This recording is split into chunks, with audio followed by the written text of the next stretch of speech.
There is a battle brewing over a decision by lawmakers to cut state Medicaid coverage for some organ transplants. 80 days after one of these bladders burst, you can see that Tempe Town Lake has begun refilling. In the time it takes you to fill up, your credit card information could be stolen. Everyone's goal at the symposium is to get kids home and to prevent them from being taken. If the state walks away from this park, it won't just hurt nature lovers. They're worried that gas stations like this and other local businesses will miss out on the revenue the park brings in. This is a copy of Thomas's resignation letter, and it already feels pretty crowded to me. Robert's garage is a third of this space, and sometimes he has upwards of 40 fighters. Midnight tonight is the deadline for contract negotiations between Phoenix bus drivers, mechanics, maintenance workers, and their union.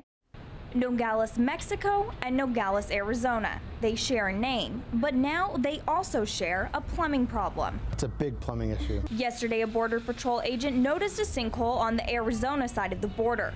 These can be signs of illegal tunneling, so officials in Nogales opened it up.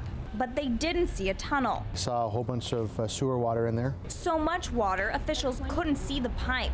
They redirected the water. But when they could see the actual pipe, they couldn't see the problem. Obviously, there's something going on down there, but it's just not where we thought it was. But the biggest problem for the U.S. side doesn't have to do with the pipes. It has to do with these empty streets. You hardly see any people here at all. The Morley Street port of entry was closed down because sewage was running out of a manhole and onto the streets nearby.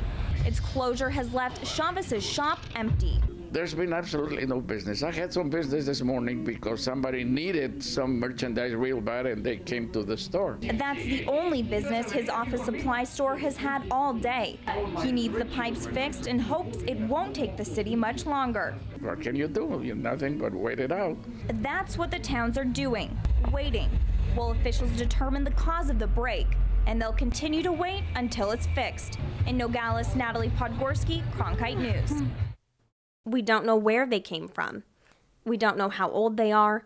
We don't even know their name. But John's been marked out. All we do know is that they died in the desert while crossing the border looking for a new life. We usually just ask the basic information. Kat Rodriguez is trying to answer everything else. Usually say, you know, when your brother's smiling and he's looking at you, do you see gaps? If a loved one disappears, Rodriguez becomes the lifeline to answers. There's people that have called me and said, I'm really sorry I keep bothering you, but it's my daddy and I can't sleep and I can't eat and I have to know what's happening. It seems overwhelming. The medical examiner's office has seen 175 migrants die this year just in Pima County. There was quite a jump and we just weren't expecting that. The desert is an unforgiving place that takes lives and leaves questions.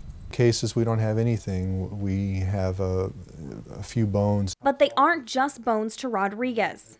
Their lives lost. People deserve to be identified and to be sent home. Rodriguez keeps asking questions, and Dr. Parks keeps looking for clues.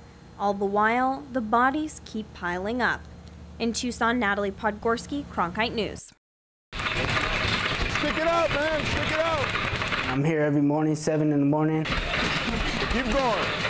All the other great boxers started somewhere. 30 seconds. Tired hands, sore arms, and sweat. Another day of training at West Valley Boxing Club. We come 20 miles every morning. To this, a garage turned gym, filled with old punching bags, donated equipment, and dreams.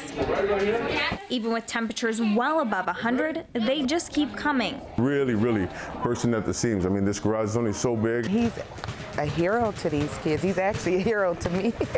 But he wasn't always this guy. The one who donates his time to keep these kids off the street. He used to be the one that needed saving. Got into lots of trouble and was in and out of jail until I finally went to prison. It was a time filled with anger, drugs, and gangs. He was heading nowhere, but a pastor in prison gave his life new direction. I give God all the glory. I don't think there's any other way that I would have straightened out. He teaches boxing because it's what he knows, what he loves, and because he believes it will keep them from his old ways. It keeps us motivated to stay out of any kind of trouble. That's the point. David used to get in trouble at school, but not since he met Robert. Would I like to raise up some champions out of this club? Yes. The bigger goal is to try to make sure that these guys here don't taste, you know, the type of things that I did. I mean, that really is what would mean more to me. Excuse me.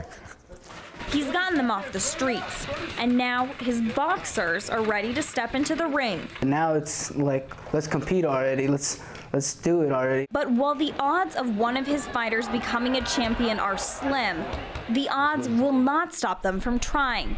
It's never been about making champions. It's always been about making better men.